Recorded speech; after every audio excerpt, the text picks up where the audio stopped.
आखिर क्या हुआ जब अचानक से जमीन फाड़कर बाहर निकले भगवान नरसिंह। जी हां दोस्तों, यह घटना अयोध्या नगरी की है, जहां कल रात को यह सब हुआ, जिसे देखकर सीएम योगी आदित्यनाथ और पीएम नरेंद्र मोदी भी देखकर चौंक गए। तो आखिर ऐसा क्या हुआ?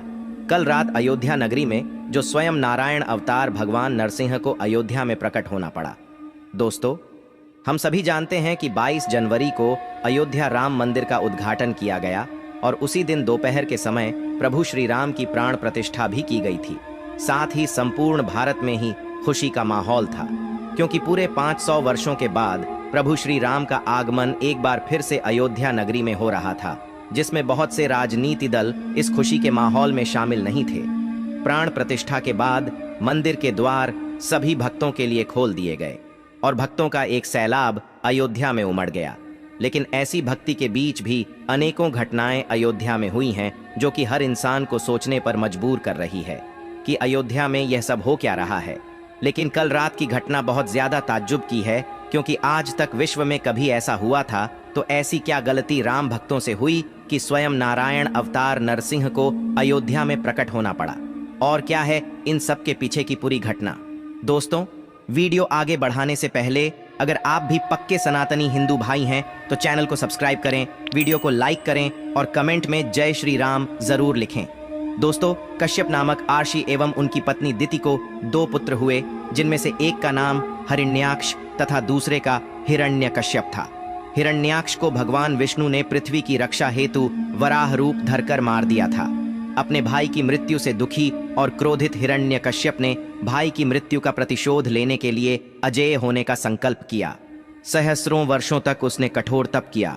उसकी तपस्या से प्रसन्न होकर ब्रह्मा जी ने उसे अजेय होने का वरदान दिया। वरदान प्राप्त करके उसने स्वर्ग पर अधिकार कर लिया, लोकपालों को मारकर भगा दिया और स्वतः संपूर्ण लोकों का अधिपति हो गया। देवता निरुपाय हो गए थे। वे असुर हिरण्यकश्यप को किसी प्रकार से पराजित नहीं कर सकते थे। ब्रह्मा जी की हिरण्यकश्यप कठोर तपस्या करता है। उसकी तपस्या से प्रसन्न होकर ब्रह्मा जी वरदान देते हैं कि उसे न कोई घर में मार सके, न बाहर, न अस्त्र से और न शस्त्र से, न दिन में मरे न रात में, न मनुष्य से मरे न पशु से, न आकाश में न पृथ्वी में। इस वरदान के बाद हिरण्यकश्यप ने प्रभु भक्तों पर अत्याचार करना शुरू कर दिया। लेकिन भक्त प्रहलाद के जन्म के बाद हिरण्यकश्यप उसकी भक्ति से भयभीत हो जाता है, उसे मृत्युलोक पहुंचाने के लिए प्रयास करता है। इसके बाद भगवान विष्णु भक्त प्रहलाद की रक्षा के लिए नरसिंह अवतार लेते हैं और हिरण्यकश्यप का वध कर देते हैं। भगवान नरसिंह में वे सभी लक्षण थे जो हिरण्यकश्यप के मृत्यु के वरदान को संतुष्ट करते थे। भगवान नरसिंह द्वारा हिरण्यकश्यप का नाश हुआ, किंतु एक और समस्या खड़ी हो गई। भगवान नरसिंह इतने क्रोध में थे कि लगता था जैसे वे प्रत्येक प्राणी का संहार कर देंगे। यहाँ तक कि स्वयं प्रहलाद भी उनके क्रोध को शांत करने में विफल रहा।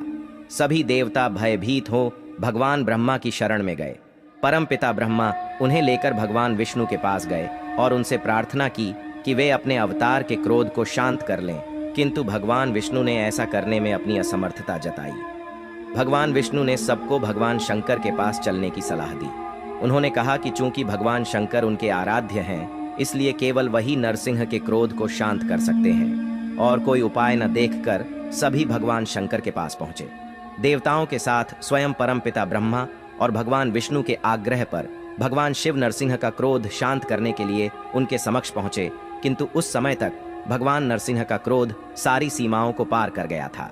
साक्षात भगवान शंकर को सामने देखकर भी उनका क्रोध शांत नहीं हुआ, बल्कि वे स्वयं भगवान शंकर पर आक्रमण करने दौड़े।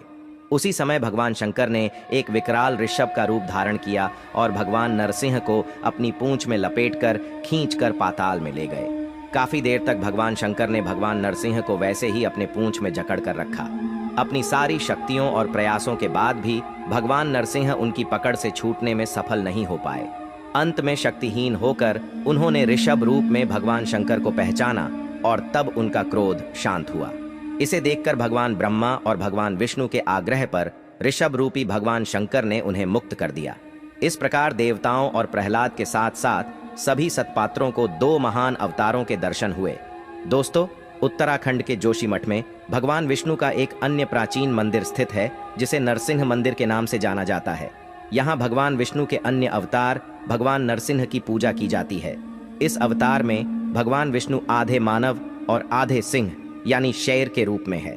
माना जाता है हिरण्यकश्यप का वध करने के लिए श्री हरि ने यह अवतार धारण किया था। जोशीमठ के इस मंदिर में भगवान नरसिंह के साथ बद्री नारायण, उद्धव और कुबेर भी स्थापित हैं। भगवान नरसिंह के इस मंदिर को नरसिम्हा बद्री या नरसिंहा बद्री के नाम से भी जाना जाता है। सर्दियों में बद्रीनाथ मंदिर के मुख्य कपाट बंद हो जाने के बाद पुजारी इसी नरसिंह मंदिर में भगवान बद्रीनारायण की पूजा जारी रखते हैं। दोस्तों, कल रात जब सभी के सामने भगवान नरसिंह प्रकट हुए तो सब डर से गए थे, लेकिन थोड़ी देर बाद पता लगा कि नरसिंह भगवान भक्तों को दर्शन करने के लिए प्रकट हुए हैं। भगवान नरसिंह बहुत प्रसन्न थे क्योंकि प्रभु श्री राम पूरे 500 वर्षों के बाद उनकी प्राण प्रतिष्ठा हुई थी, जिसके चलते स्वयं नारायण अवतार भगवान नरसिंह को अयोध्या में प्रभु राम के दर्शन के लिए आना पड़ा। तो दोस्तों, ये हैं महिमा श्री राम की, जो स्वयं भगवान नरसिंह को भी इस धरती पर आना पड़ा, जिसके बाद भक्तों की आस्था प्रभु श्री राम के लिए और बढ़ गई। तो वीडियो में अंत तक बने रहने के लिए धन्यवाद दोस्तों।